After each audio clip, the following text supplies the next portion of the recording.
This is Women Road Warriors with Shelley Johnson and Kathy Tuccaro. If you drive long haul, short haul, or heavy haul, they're here to empower and inspire women in the trades on tncradio.live. So gear down, sit back, and enjoy. Welcome to Women Road Warriors with Shelley Johnson and Kathy Tuccaro. We're a show that works to inspire and empower women in trucking, in the trades, and every profession. We tackle all kinds of topics and work to encourage women to be their very best with informative guests and women and men who've been champions. I'm Shelley and I'm Kathy. No topic is not allowed on our rig. We tackle the tough topics along with the not so tough topics. And we like to feature experts, champions, and even celebrities who can assist women in being the very best they can be. Weight gain is one of the concerns that so many women have throughout their lifetime. Losing weight can be a real battle, and it's one of the biggest frustrations for women. There are ways to maintain an ideal weight without tearing your hair out. There are things you need to know that no one's ever told you. David Greenwald, also known as Coach David, is a certified health coach and founder of the Leanness Lifestyle University. He's been coaching people from all different lifestyles and careers since 1987. His program helps people eliminate relapses and things like compulsive eating. He teaches about emotional fitness, which other weight loss programs don't. We have Coach David with us today, and we're eager to learn more. Welcome, David. Thank you for being with us. Thanks so much for having me. It's really a pleasure to be here. I'm excited to do the program. Oh, we are too. Yeah. You know, especially with all the New Year's resolutions, I think weight loss is one of the things people want to work on. And it is so tough. People start out on a diet, and a lot of people get on all kinds of different diets and then they stop. What are the things that people need to consider? And I guess before we start, maybe you could tell us a little bit about your background and how you gained the insight and how to lick the weight gain game, if you will. Sure.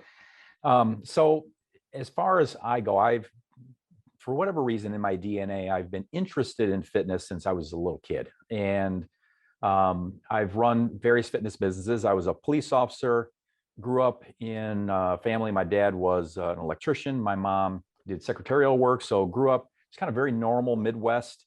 And, but for whatever reason in my DNA, I've had fitness in it from the sense of for myself. And then as one of the fitness companies that I had started in the early 90s took off and it grew, and the internet was just coming in. So having a strong interest in fitness, I did competitive bodybuilding and powerlifting for a number of years in my 20s and 30s. I was a police officer then.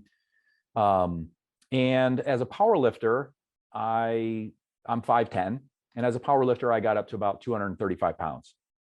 And, you know, in powerlifting, one of the thoughts is, you know, get as big as you can, so that way you're stronger. And I did, you know, a pound bag of M&Ms was a pre-workout.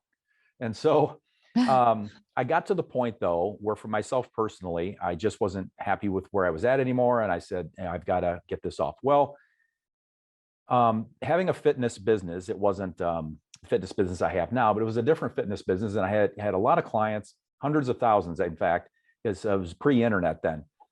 And so in getting off my own, say 50 pounds of excess that I wanted to, I learned a lot. And I've always come at things from an evidence-based perspective. So I was looking at various folklore things and just things that just didn't make any scientific sense to me. Long story short, I did it from an evidence-based perspective. What I learned from that, I was able to bring to the early on clients that I had at the time in this other fitness business, because they were asking me, you know, if we can go back to when the internet first came in and email first started, that was amazing. Two-way communication. Mm-hmm. And so with that, I was able to, people were able to ask me, hey, Dave, and I got this every day. Hey, Dave, what do I need to do to lose 30 pounds, 50 pounds, whatever, and keep it off? And I was trying hard to answer those questions in an email, which I kind of refer to now as back of the napkin, bumper sticker, you know, kind of fortune cookie length responses, excuse me. And I knew I wasn't doing it justice. an email response to a complex issue just was not doing it justice. And so I said that I can't do this. I'm not serving these people like I know I want to.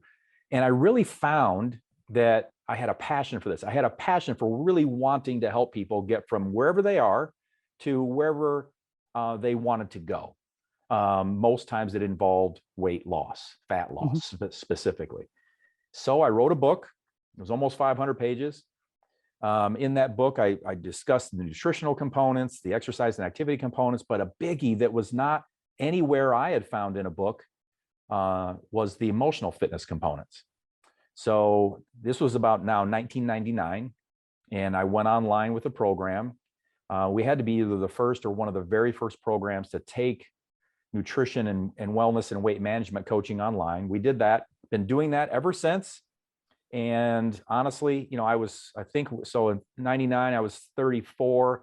I'm more passionate today about this and helping people than I was even then. It's just that I now know a whole lot more, thank goodness, because when I think about what I knew then compared to what I know now, it's a little cringeworthy. It sounds so logical. And I think that's where people get so frustrated. They try the different programs and they don't work. It doesn't seem to fit. How is your program different?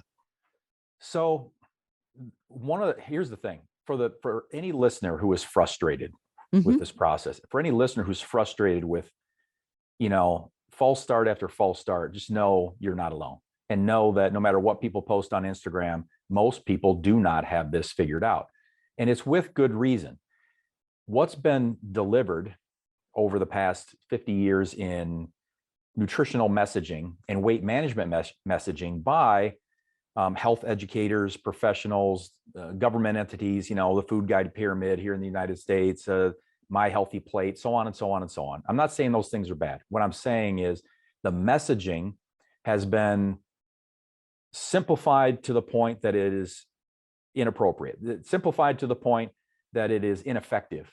So telling people, for example, you know, that this is just a personal responsibility thing. You just need to pull yourself up by your bootstraps and eat less and exercise more, calories in, calories out. That messaging has been around for 50 years. And what's happened over the past 50 years, in 1970, in the United States, we had an obesity rate of about 15%. Today, in 2023, it's 43%. Wow. So it's been like 2.5 times.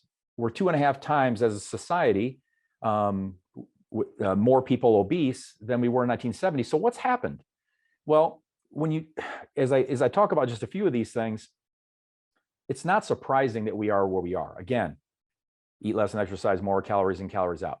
As a math problem, that is accurate, meaning people are not so hard to figure out from a metabolic review, meaning, you know, how many calories does somebody need to maintain their weight? How many calories does somebody need to gain weight, to lose weight?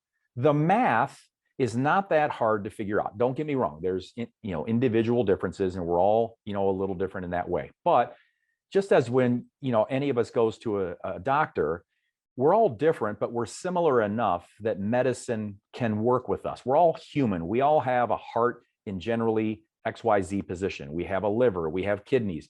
So we have enough similarity that medicine can figure us out for the most part. It's that way when it comes to looking at caloric and energy balance, you know, energy intake, energy expenditure. So that's all well and good. And I just say that to lay a premise that there is an equation, there is an energy input, energy output, that if we can follow it, if we can do it, we can go to any healthy weight we want. We can go to any weight we want. We can go up, we can stay the same, we can go down. And that's fine. But that's the calories in, calories out, eat less, exercise more. What's missing is everything else. And the everything else is, how do we do it? That's fine. All right, Dave, you're telling me that, you know, this is an equation, and the equation can be solved for each person. And it doesn't take that long, and it's not that hard to figure out. Great. So then why isn't everybody fit? I mean, why isn't everybody lean? Why isn't everybody at a healthy weight? Because we live in the real world, you know, and in this real world, I'm going to use a big word here, but I'll I'll explain it. And some of your listeners may have heard it before too, but obesogenic. We live in an incredibly now, our modern environment is an incredibly obesogenic environment. And that just means it's all of the factors within us, but mostly external to us that drive us to overconsume. All of those factors contribute and are the basis for why we are where we are and why it's so difficult to work through it. So you ask, well, how is my program different?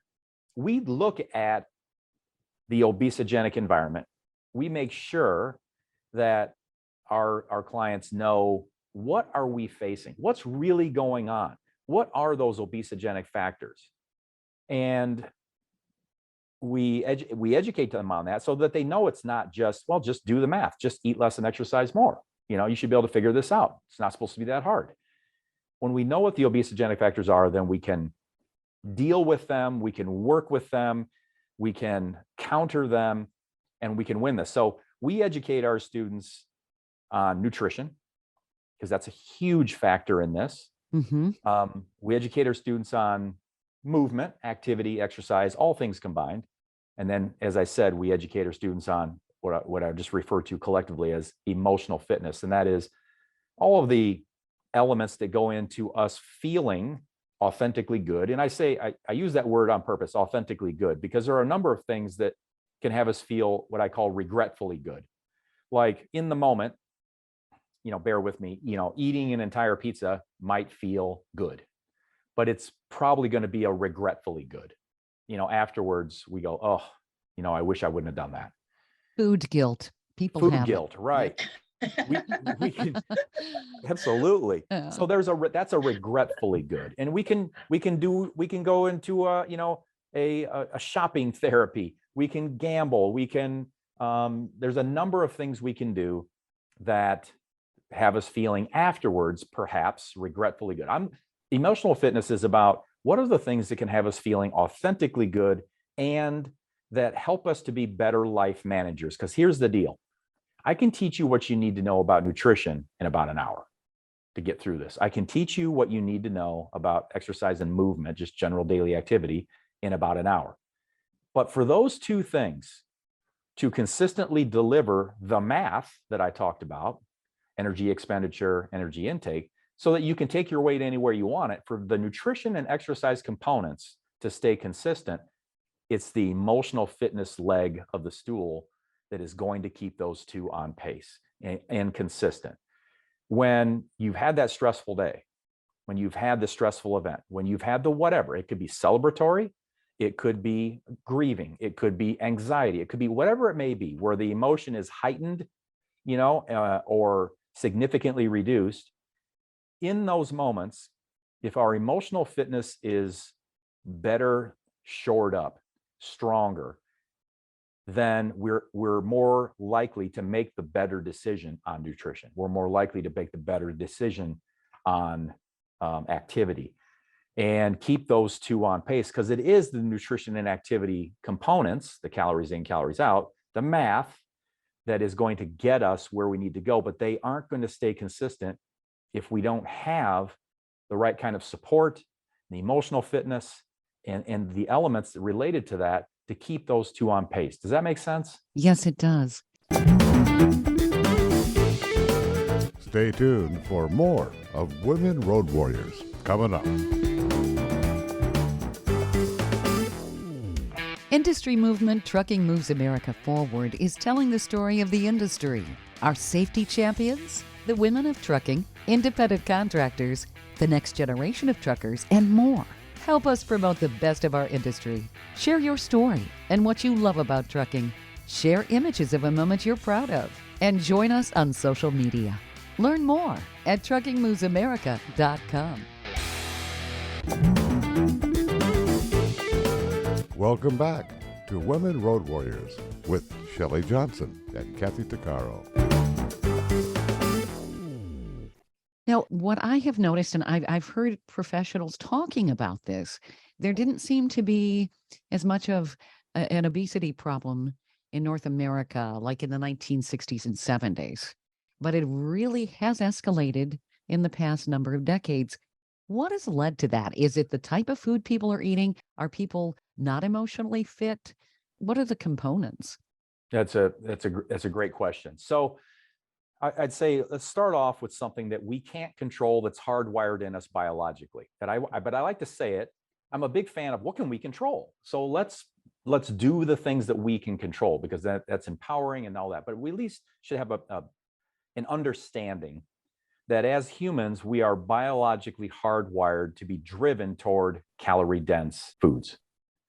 And the reason for that is that helped us to stay alive in periods hundreds, thousands of years ago when food wasn't always plentiful. We might not eat for 2 days. We might not eat for a day. We may not eat for 5 days. So when we could eat, we were driven biologically to go to calorie-dense foods so that we could store some fat, so that we had a little bit of reserve during the periods where we didn't have access. Well, that's just not the case now. So I think just being aware of that and knowing that that exists is like, okay, one of the things we're fighting, because I said we teach our students what they're up against. Well, one of the things we're up against is just this drive. Just know that there's this drive for calorie-dense food. So you go, okay, that's there. Not a lot I can do about it other than be aware of it and know that's one of the factors. Another one is just our habits. We do things very routine, and about 90-95% of what we do in a day is habitual. It's just habit-based. It's conditioned. Mhm. And thankfully that's the case, because otherwise we'd have too much in the front of our brain to have to think about. If I had to think about how I brush my teeth every time, that would be really tough. It would drain energy. It would not be efficient if I had to think about, I grab the soap bar and I wash my left shoulder first. So we don't want to do that, nor anybody. And I know you guys are super familiar with driving, but sometimes you can get from point A to point B without even remembering how you got there. Oh, sure. Yeah. And that's subconscious. So that's habitual, that's habit. So we have habits though, with regard to nutrition, exercise, or fitness and weight management, that can serve us or not serve us. And it's just become something we do. It's habitual. So our habits is something that we need to consider. So, all right. So habits are something we can change. We need to become aware of them. What are they? And then we need to look at how can we make the habits we want to do more noticeable, easier, more pleasurable? And how can we make the habits we don't want to do less noticeable, harder, not as pleasurable? And so there are strategies for kind of working on the habits. A huge one that so few people are talking about, huge, is processed food addiction. And I say that specifically, again, words chosen carefully, processed food addiction. No one's addicted to chicken breast and broccoli. Or Brussels sprouts. Or Brussels sprouts. Right? Oh, you're funny. No one says, I feel emotional, give me a chicken breast and some broccoli. No. Right. Sure. Yeah. I want the chocolate pudding, man. Right. Yeah. Right. Mhm. And so, and I'll say I'm giving it a little bit of leeway when I say processed food addiction, but really it's ultra processed food addiction. So what people are unaware of is this. Think of it this way. This is a huge thing. Let me give my definition of real food, because everything else is processed and probably ultra processed. And I'm not saying, by the way, when I say this, that any listener or myself or anybody has to eat only real food. When I give this definition, I'm not saying, and that's it. That's all you get to eat ever. You never should eat ever eat any ultra processed food. No. But the definition of real food is, this is going to help give the information we need to understand processed food addiction. Real food is, and I'll say this a couple times, the whole or minimally processed edible parts of plant and animal that, if anything else is added to it, it is only those things commonly found in kitchens. Let me say it again. Whole or minimally processed edible parts of plant and animal, where the only thing that's been added to it, if anything, are those things commonly found in kitchens. So if it's a jar of marinara, for example, and the ingredients are tomatoes, salt, basil, garlic, oregano, it's food. It's real food. Mm-hmm. Right? Even though it's packaged, it's real food. So there are plenty of packaged foods that are real food. They're processed because they have to be processed to be put in the jar, Right. but they are still real food. Everything else is probably ultra processed if it's not real food.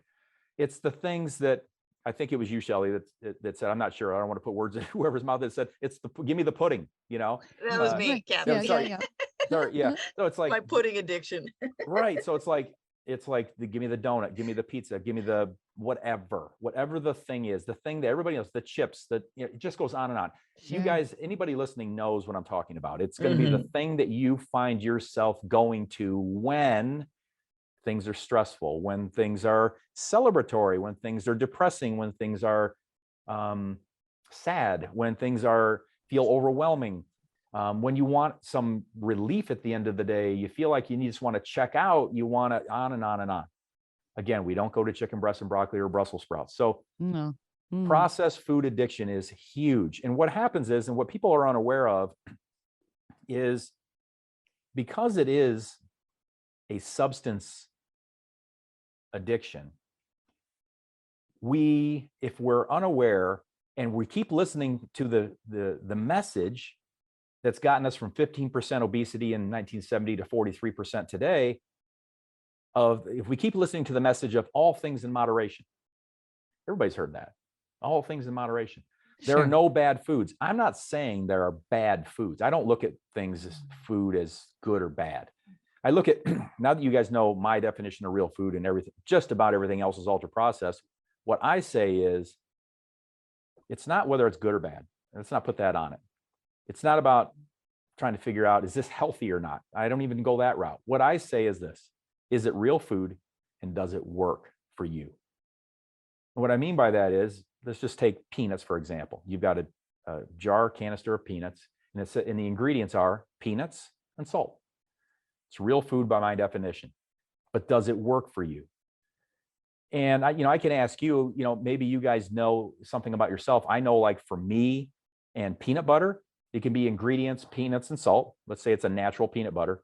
Mhm. And if I'm really wanting to get lean, or I'm really whatever, peanut butter for me isn't going to work. But it's real food. It doesn't work for me. And the reason it doesn't work for me is I will overeat it. A serving for me is a tablespoon that is about 3.5, 4 inches high. Yeah, I mean, you only had 1 tablespoon, but I didn't tell you how big of a I had tablespoon. 1 Sure, sure. tablespoon, and it was about a half cup. Uh, Right. And so it's real food, but in that way, I may overeat it. It doesn't work for me. Nuts can be that way. Someone can say, we can look at, the nuts and you say, is it real food? You look at the ingredients, you go, yes, it's real food. Does it work for you? No, I eat the whole jar at a time, or I eat too much of whatever. So you've got kind of a couple aspects there. Does it work for you? But also there could be an allergy. Again, someone could have a peanut allergy, or you could have something else. But the allergy is probably not as common as with respect to does it work for you as do you overeat it. And so one of the things that we teach is, if it's real food, we don't want to stand our ground with fists clenched and go, it's real food. You said it was real food, therefore it is, but does it work for you? And if your honest answer is no, then we say, then for a period or at certain times or whatever, then 0 is better than 1. okay. So at times, for certain things, none is better than some. If you can't control it, and it's not, by the way, that is not a moral failing. When I say can't control it, it's because it has an addictive quality to it. So there's no moral failing here. It's not your fault. We just look at it from an objective view and say, like a substance of abuse, whether it be alcohol, nicotine, other harder drugs, whatever it may be, if you have an addiction to that, it's not a moral failing that you have to abstain from it to win. Mm-hmm. So certain Right. things in the nutrition space, certain things in the food space, you may have to abstain to win. And it doesn't mean you have to abstain all the time. It may only be at certain times of the day. It may only be in certain conditions. It may only be at certain locations. It really varies, and we help our clients develop a plan that is personal for them in that regard, if that's even necessary. Because I don't want to make it sound like every single person that comes in is treated like an addict, and they all have to do just nothing but abstinence. and they never get to eat anything that tastes good ever again. That's definitely not the case at all. But we do consider it. And most programs don't consider processed food addiction. They still adopt the all things in moderation. There's no such thing as bad. They still use that term, bad and good, healthy and unhealthy. Right. And again, just to make it clear, I can't stress this enough. It's not about healthy, unhealthy, bad, or good. It's, is it real food and does it work? So I'm gonna hush because I want you. I know that I'm monologuing here, but No, that's fine. But these are just some. There's a a couple more worth considering. But these are just some of the major factors, that drive obesity because they are obesogenic. Because processed food itself is addictive for many people, that in and of itself is obesogenic, meaning Sure. obesity promoting. The fact that these substances of abuse are addictive, they drive a higher likelihood of obesity. Stay tuned for more of Women Road Warriors coming up.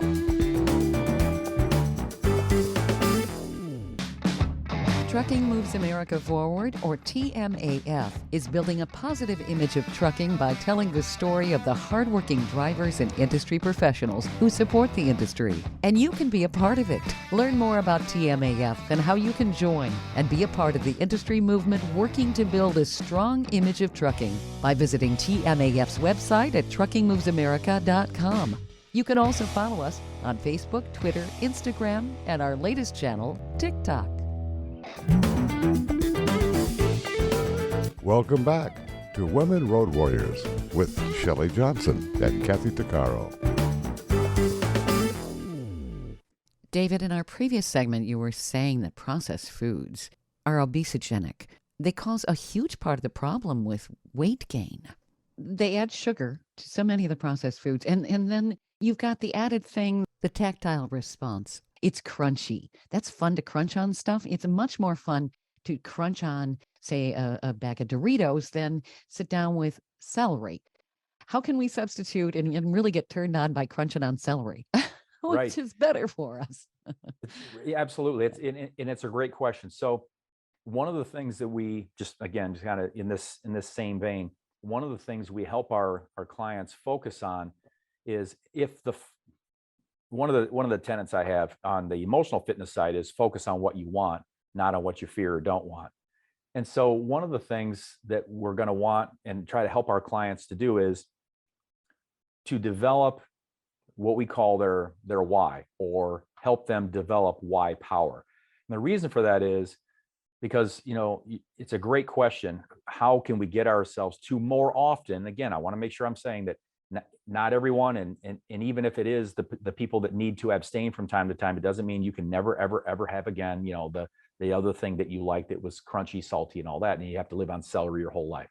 But if we're going to move more in that direction to get the results we want, we have to look at not just what we're giving up. If we focus, remember I said focus on what you want, not on what you fear or don't want. If we focus on all the things we're giving up, if that's our focus the majority of the time, we're going to move in a direction that doesn't support winning with respect to, getting to a healthy weight and living there, because we're too focused on the negative. We're too focused on all the give ups. What we've got to have is a super strong why. And then you were asking, how are we different? We help our clients develop their why so that their why is incredibly strong, because it has to be.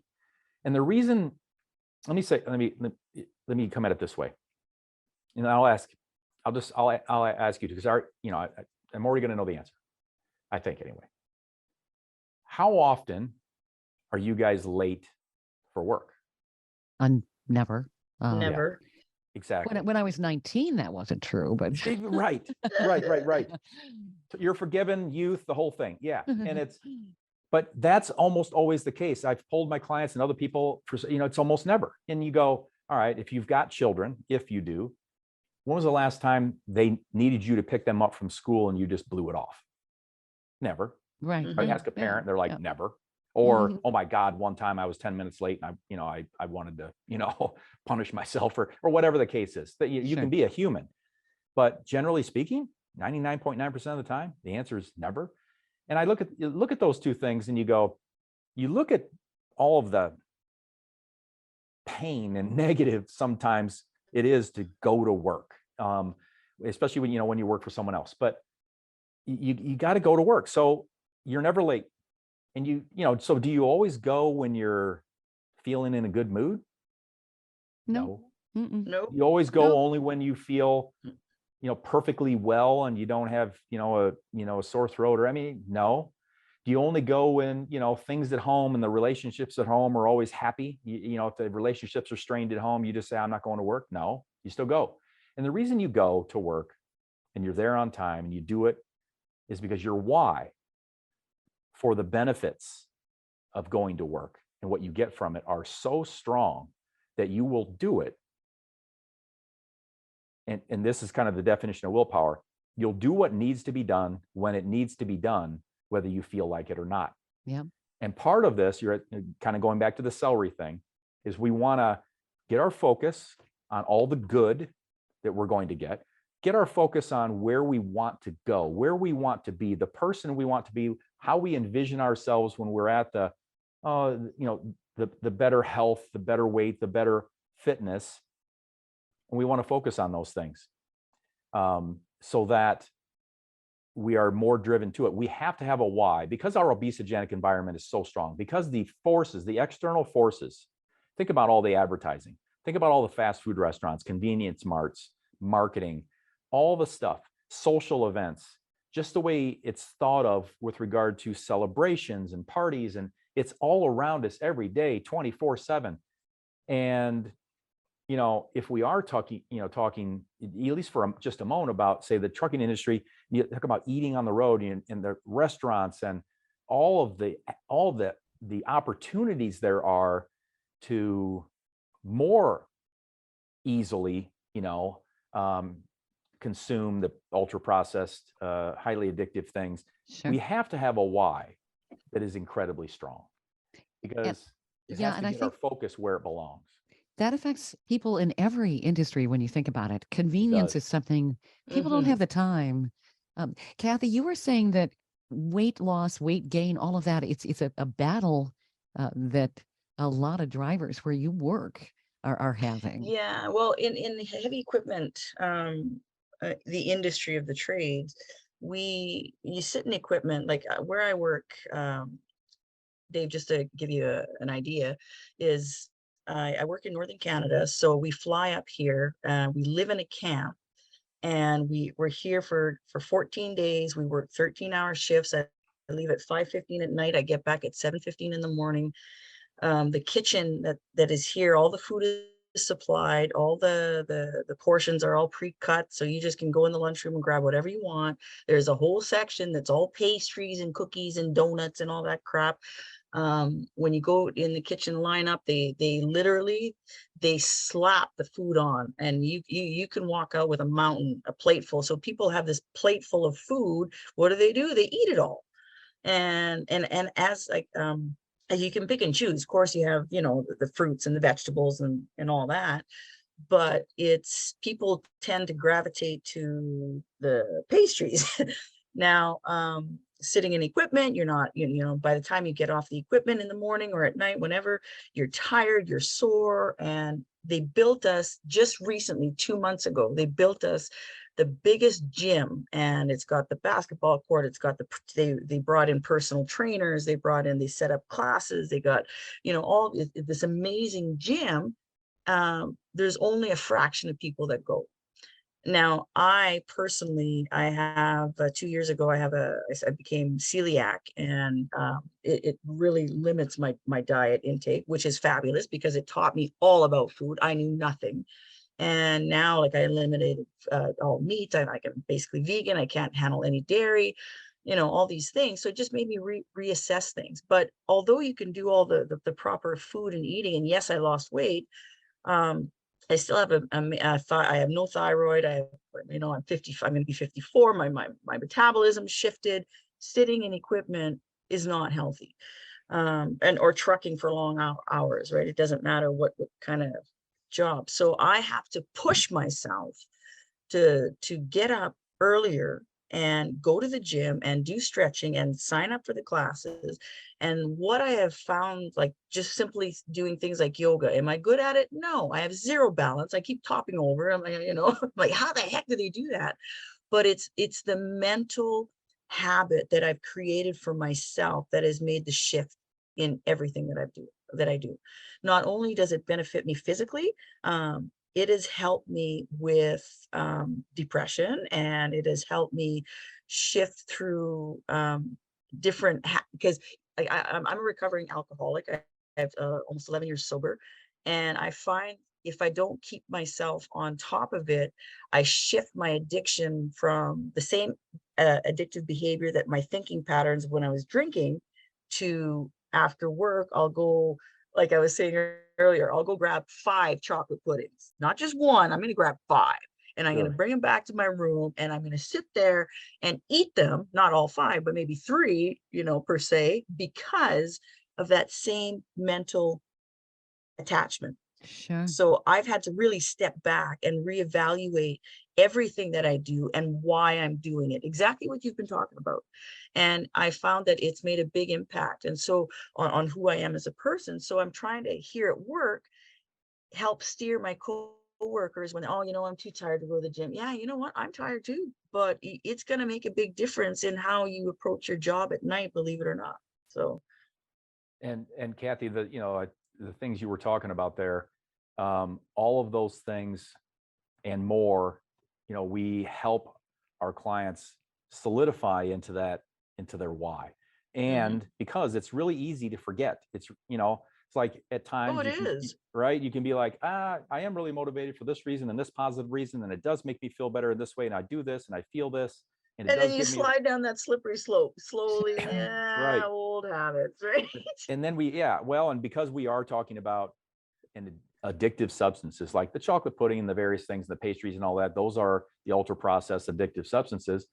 They're the cues and the reward and the craving and the dopamine response. There's a lot of brain activity going on. Again, it's not about fault. It's not about being weak-willed. And that's one of the things I wanted to say about that why power and making sure that it's, fully developed, and that it's a living document. So it's always like being updated. It's always being refined. It's always being reviewed.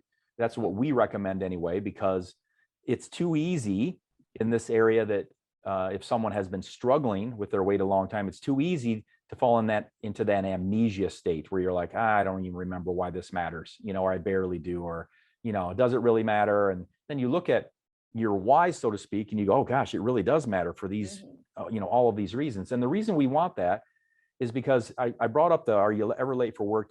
Are you ever late picking up your kids from school or whatever? The things where people really rely on you and the things that really matter to you, people that have advanced degrees or whatever the case may be, anything that was incredibly hard to accomplish, whatever it may be, learning a trade, it doesn't matter what it is, anything that was really hard, the person, if they did it and went through all the sleepless nights and all of the work and all of the hours and all of the sacrifices because their why for what was on the backside was worth it.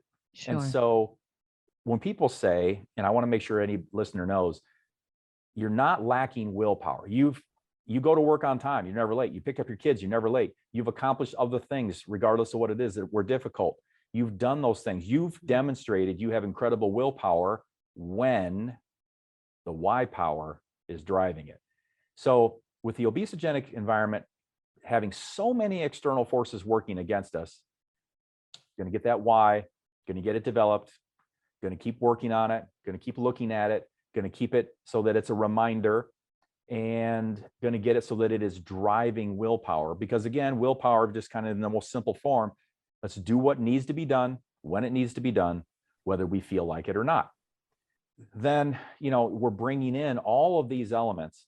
While we're doing that, we're looking at things in the emotional fitness spectrum, so that people can feel authentically good more often, so that they're better life managers, so that, when that end of day comes, and like you're talking about, Kathy, you're talking about end of day and all the hours and tired and whatever else has gone on that was stressful and everything else, you can make the better decision and stay true to what you end up learning is, good nutrition and, good activity habits. None of it needs to be extreme. It doesn't.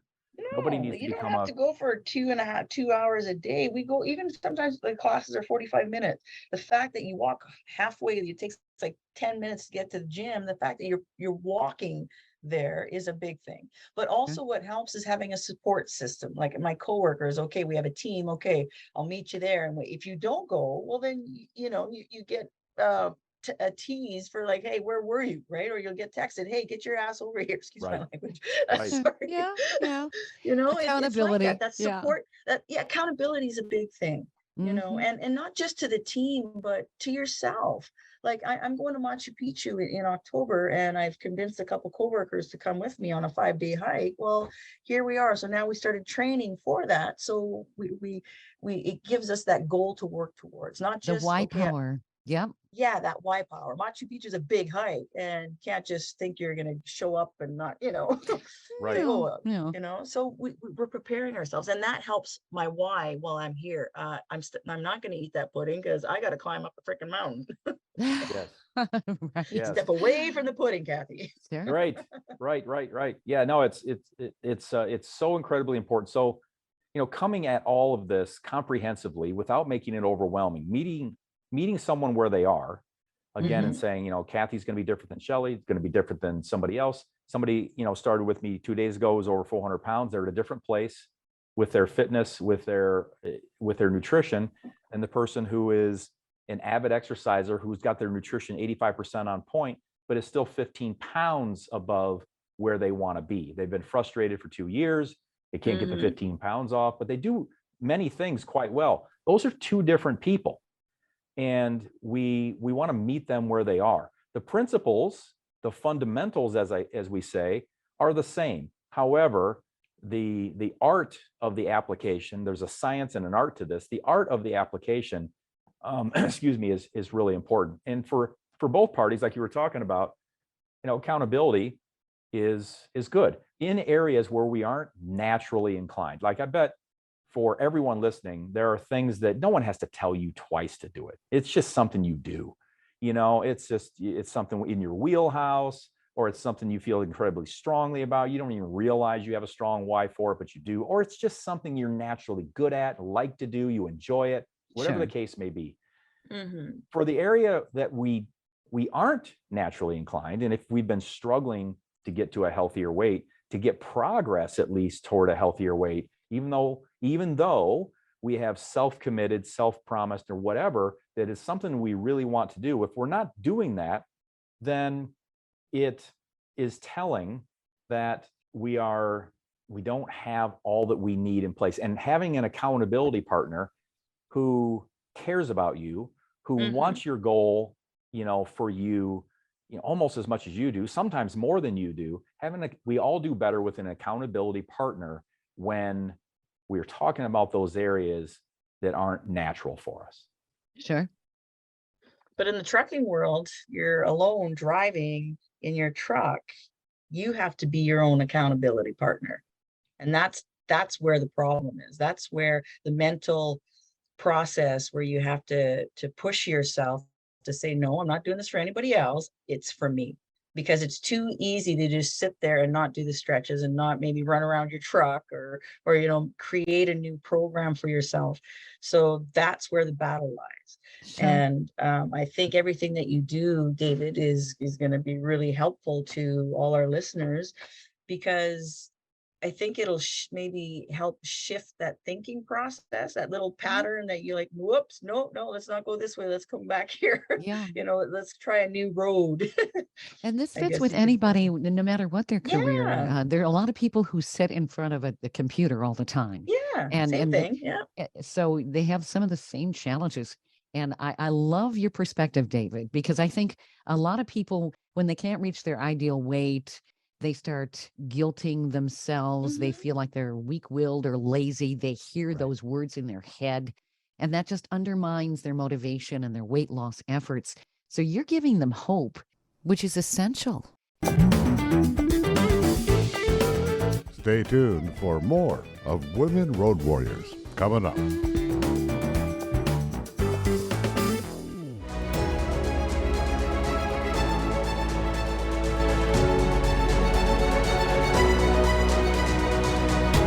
Kathy DeCaro is nothing short of amazing. She not only drives the world's biggest truck as a heavy equipment operator in northern Alberta, Canada. She's an international motivational speaker and the author of Dream Big, an autobiography about overcoming a lifetime of trauma and abuse that led to dreams of success. Kathy inspires people the world over to change their lives and improve their self-worth. Her book will change your life. She's passionate about personal growth and believes anyone can change their circumstances and overcome their obstacles if they believe in themselves. Her life will amaze you and seriously inspire you. Be sure to order a copy of her book, Dream Big, on Amazon.com.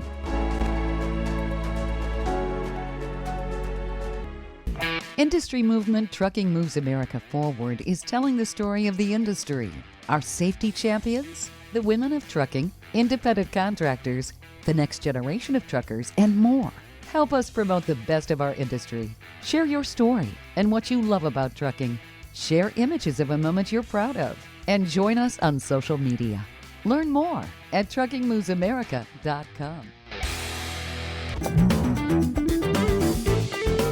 Welcome back to Women Road Warriors with Shelley Johnson and Kathy Tuccaro. Now, you work with people remotely, am I correct? Yeah, absolutely. I have since 1999, 23 years exclusively remotely. And the other thing I would just want to say, just to Kathy and others with regard to accountability, the thing that's cool, because I have been virtual for 23 years, is providing accountability when I can't be there right next to you physically. We all have phones. And one of the ways that we help with accountability is giving at times. And at all the times, there are certain levels of accountability, but sometimes there's a heightened level of accountability where we are on a text basis, texting, where we're looking for this. And it isn't something we would do 24/7, 365, because there's only so many, people and so many resources. But it is a level that is possible. And while no, I can't physically come grab you and have you, make the better choice, if you're being checked on, and then you also are being asked and you willingly decide to check in with a coach or with somebody that you've got as accountability. The thing about a coach is that we're more trained to we want to be friendly. We want it to be a good relationship. However, if we have to wear the black hat, as it's called, from time to time, and just not be a jerk, but if we have to be a little bit more stern, not in telling you what to do, we're not anybody's warden or anything like that, but if we have to be a little more stern and just saying, like, come on, this is something you want to do for this reason and this reason, this reason, come on now, let's do this, then that still applies, and it can be really, really effective. Thankfully, it can be without us being right there. Where do people find you, David?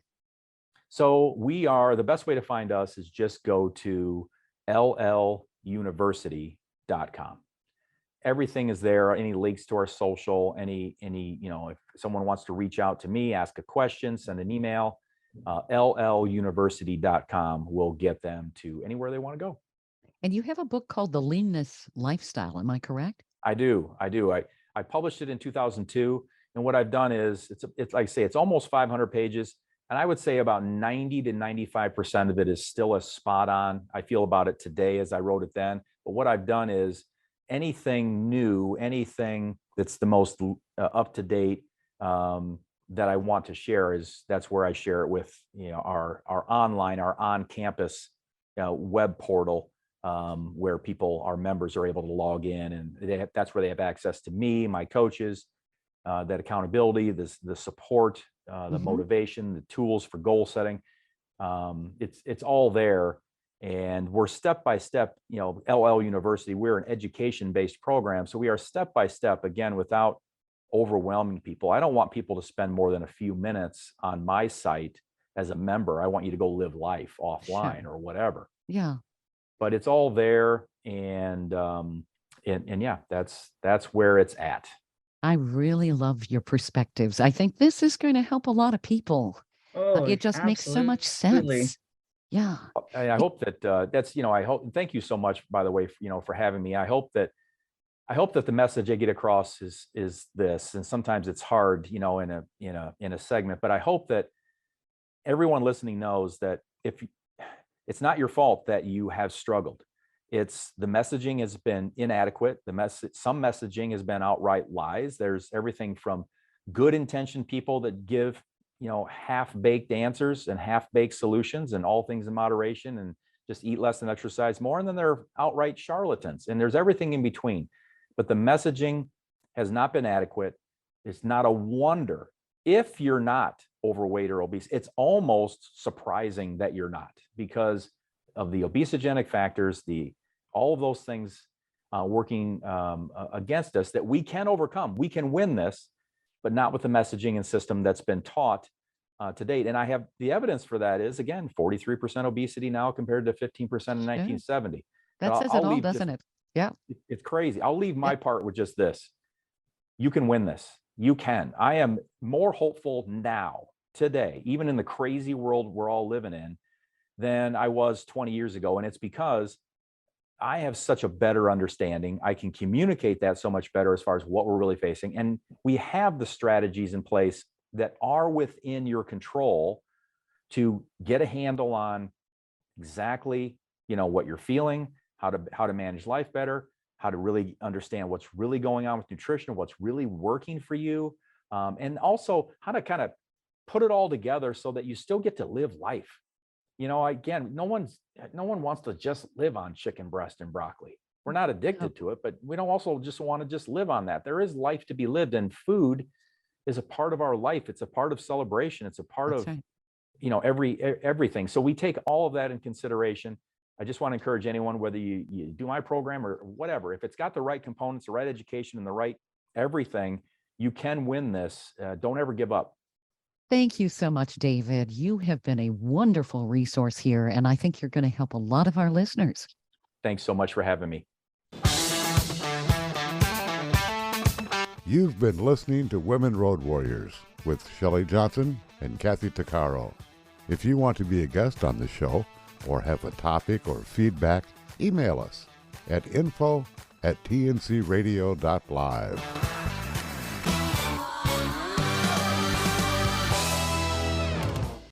Thank you for listening to another great interview on tncradio.live. And don't forget, be sure to subscribe to our podcast of Women Road Warriors. It's free. All of the material you hear on tncradio.live on our website, our broadcasts, or our podcasts are copyrighted. There can be no distribution without the express consent of tncradio.live and its partners. For inquiries, write us at info@tncradio.live.